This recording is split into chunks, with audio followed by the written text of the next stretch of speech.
In this video we're taking an honest look at Paperpile AI to see whether its AI-enhanced tools actually improve the research and reference management workflow.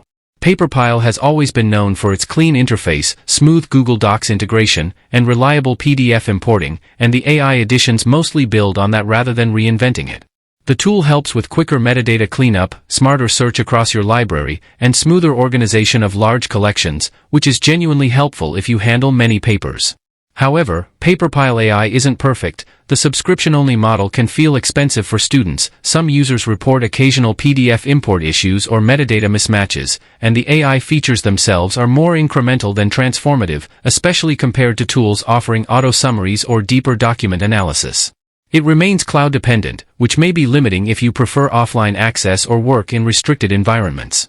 Overall, Paperpile AI is strong for researchers who want a polished, dependable reference manager with light AI boosts, but it may feel limited if you expect advanced automation or a free alternative. Stick around for more honest tech reviews and consider subscribing to support the channel.